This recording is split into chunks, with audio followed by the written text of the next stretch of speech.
What's up guys, welcome back to my channel, and if you're new here then welcome to our little corner of the internet. Tonight's video is going to be very interesting. We're going to be watching a video titled How SpaceX Will Build a City on the Moon. This is some futuristic SHIT that you would never believe. But at this rate, I don't know. Let's see what this video is about. I'm really excited to watch this. And scared. By now, you've probably seen Elon Musk's announcement. SpaceX has already shifted focus to... I live under a rock, so no, I never see any announcement, any news, nothing. For those unaware, SpaceX has already shifted focus to building a self-growing city on the moon, as we can potentially achieve that in less than 10 years. Whereas Mars would take 20 plus years, there's no way that in less than 10 years there will be a city on the moon. Oh my god. Will traveling to the moon be like traveling from, I don't know, from Europe to America? This is freaking crazy. This some nasty stuff. Why is there a freaking Tesla truck on the moon? I'm scared. Okay, let's watch this. building a self-growing city on the moon. And the reasoning behind that shift is simple. You can build a moon base in 10 years, that will be hard, but it's not impossible.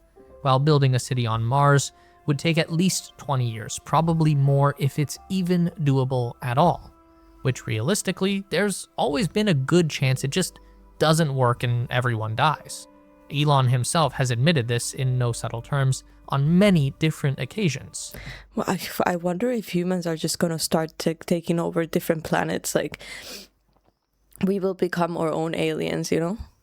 Like maybe humans start taking over different planets, and then someone who learned to build stuff on Mars comes back in time to Egypt in Earth and tells them how to make the pyramids.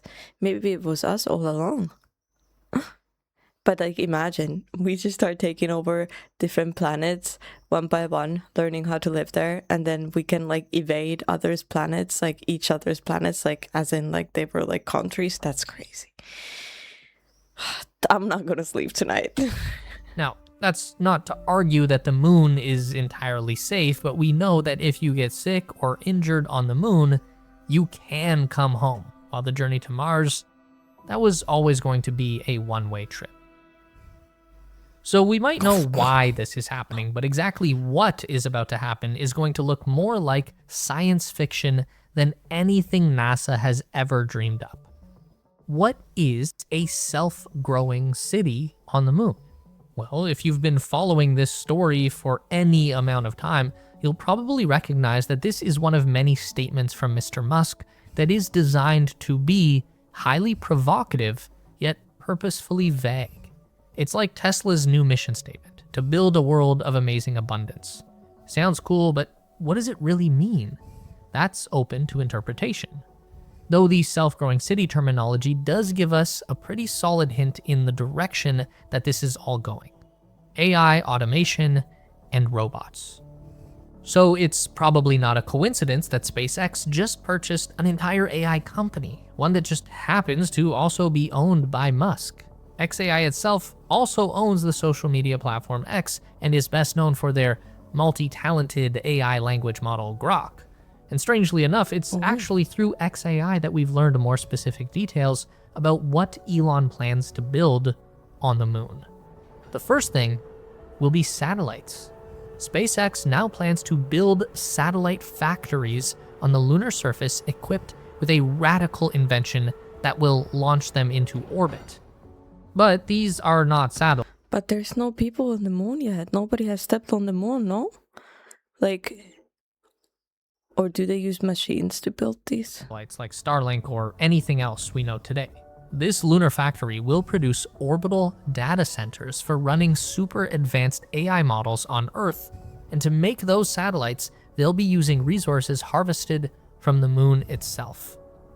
Now, this still doesn't tell us why SpaceX has to go to the moon to build AI satellites, because what SpaceX is trying to do here is to solve the hardest part of the equation, which is moving a satellite from the ground to space.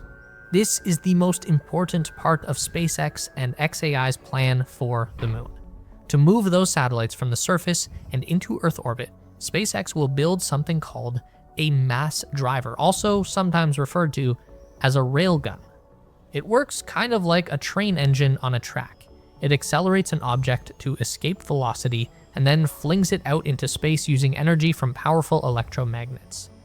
It's actually not that different from the technology that allows an electric car to launch from 0 to 60 in 2 seconds. And guess what? Musk has some experience in that field. This is crazy. Also, I can see a tree in here. Oh, that would be so cool. Already. Because the moon is much smaller than the Earth, it has no atmosphere to create wind resistance. Usually I would be like, oh my god, humans, don't go take over the moon and other planets. But at this rate, at this point, honestly, just do whatever. I don't even care anymore. I have no say in this. I don't care. Just see how far we can go until everything gets destroyed, because that's definitely going to happen. At this point, like, what is the point of getting angry at the fact that we have to go to the moon to build? Just do it.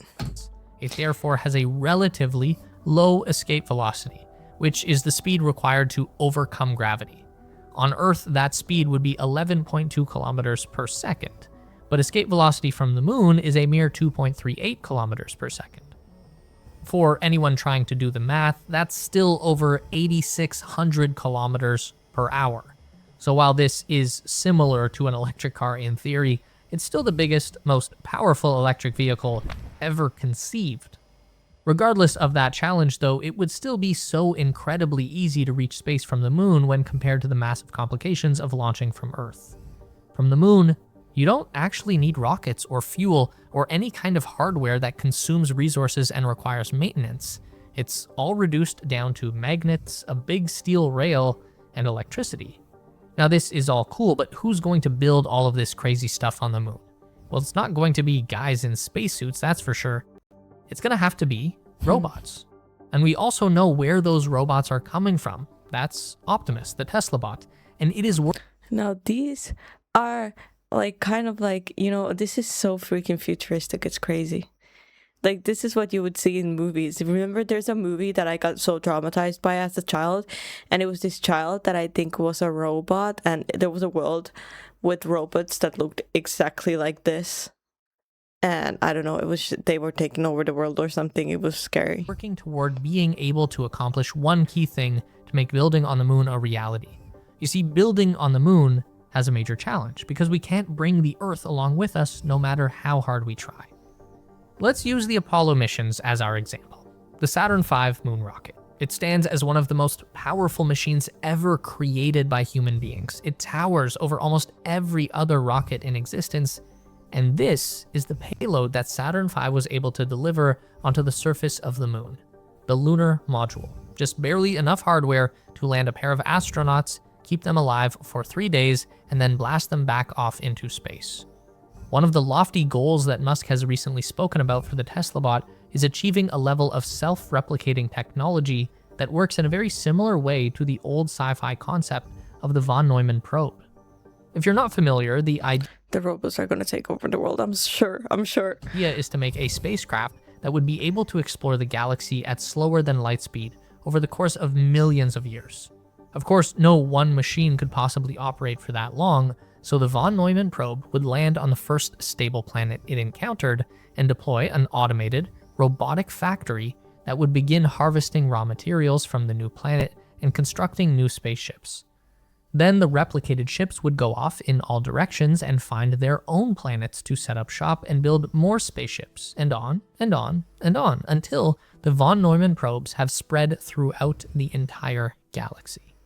That's what people are always hoping to discover when one of these interstellar objects is spotted in our solar system, like 3I Atlas. It's the potential to see an ancient alien probe in action, although as far as we can tell, it always just turns out to be a weird rock.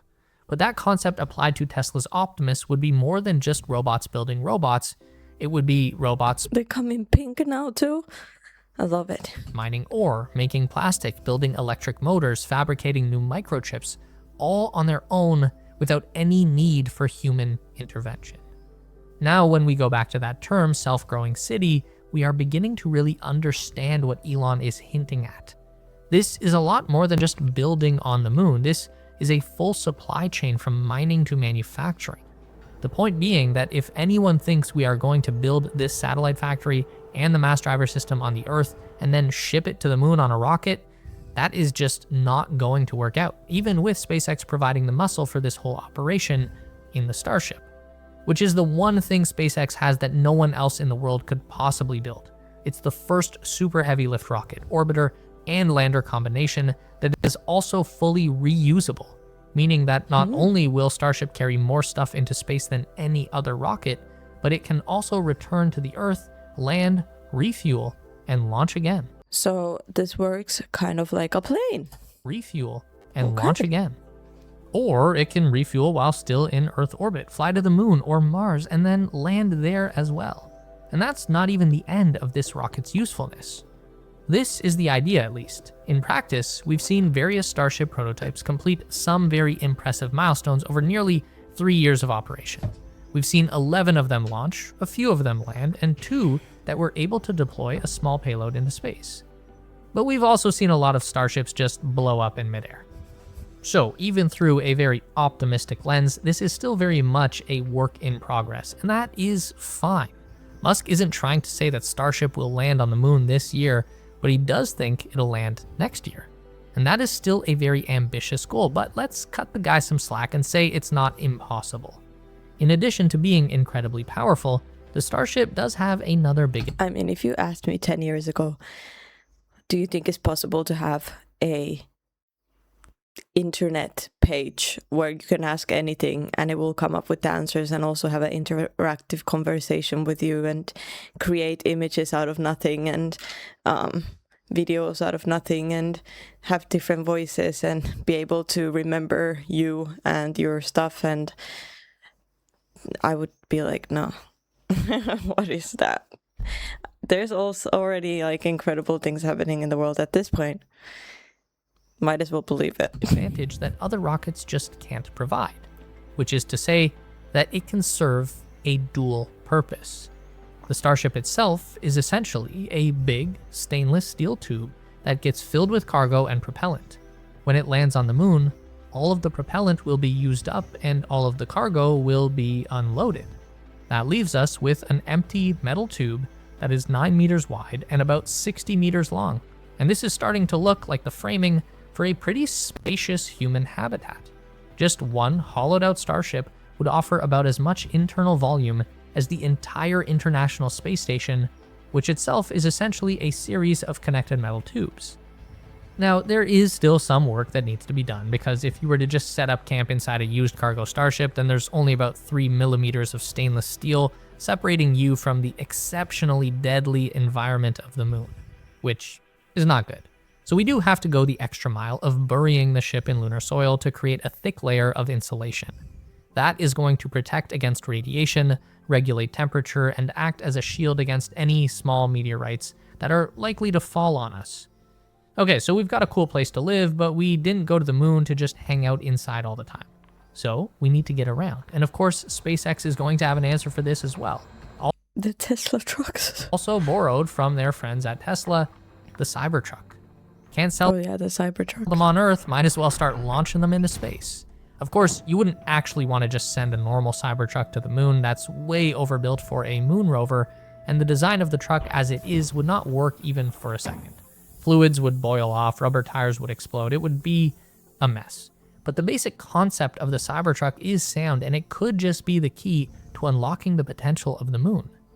NASA used electric vehicles on the moon back in the 1970s, and they worked great with the technology of the era, so obviously Tesla can do a lot better in this day and age. The driving range of those old Apollo dune buggies was a little less than 100 kilometers on a non-rechargeable battery, which is actually pretty impressive for the time, so just imagine how far we could go today on a single charge. Tesla's autonomous driving AI would also play a huge role. Now we can have these vehicles moving around robots and loads of raw materials without any humans needing to get involved. That gives people more time to focus on the important things like science and exploration. Now at the heart of this self-growing This is crazy. city needs to be energy, a lot of it. There is a humongous difference between powering a small human outpost and operating a massive AI satellite factory and mass driver system. And that energy will come from the sun. One of the many big changes that Elon has made recently to both the Tesla and SpaceX business model is to prioritize the manufacturing of solar panels, but not just any solar panels. You see, right now, almost every solar panel in the world is made in China. And that's a problem for an American company like SpaceX, because while solar panels are actually fairly cheap to build, markups and incredibly high import tariffs make them fairly expensive to buy. So Musk has directed both of his largest companies to build their own solar panels in the USA, and he set the goal of producing 100 gigawatts per year of solar capacity. For scale, 100 gigawatts is about 1/5 of the current United States electricity generation. So in 5 years of manufacturing at that scale, Tesla and SpaceX would have enough solar panels to power America. That's crazy. All on their own. But that's not what they're gonna do. Elon's plan for the majority of that solar production is to launch it into space. Every single... You know what? Do we have to fix the issues we have on Earth right now? No. Let's launch them into space, okay? If we have some issues here with the environmental, does it matter? No. We can launch the solutions into space and create more issues for ourselves. Because why not? Single one of those AI data center satellites is going to need a massive array of solar panels. Honestly, he's so smart though. I have to give him that. Very intelligent person. But like, you know, it's not on Elon Musk's hands to save the Earth. If he wants to launch his ideas to space, you know what? I'm not judging. I'm just saying. To run the supercomputers within. Plus, there's the factory that builds them and the mass driver that launches them. This will also need an incredibly large collection of solar panels. So is it even possible to make enough of them? Well, one thing that Musk points out is that a solar panel made for Earth and one made for space can be very different products. Most of what we consider to be a solar panel is the heavy glass and metal case that holds the photocells and protects them from the elements. There's no weather in space or on the moon, so you don't need all of that. The worst case scenario would be that a panel gets hit with a space rock. And in a world where solar cells are cheap and abundant, you would simply just change it out for a new one. No big deal. And if anything, this actually sheds some light onto what Tesla means when they say things like amazing abundance. It doesn't mean Cybertrucks everywhere. It means that when energy is cheap and labor and transportation are automated, then you can essentially build anything, and humans are only limited by our ability to invent. So yeah, we can build a city on the moon, and then we can go to Mars and do the same thing. Here's another video all about what that might look like. But they said that it's not probable that they will build anything on Mars, and the title is the exact same. I mean, the video is the same concept, and this might be not as probable as it makes it seem. But that was a very interesting video. I really enjoyed watching that. Guys, I hope you enjoyed watching that as much as I did. Leave your thoughts in the comments below, guys. Thank you for joining me. Please leave a like, subscribe if you haven't yet, and I'll see you guys in the next video. Bye!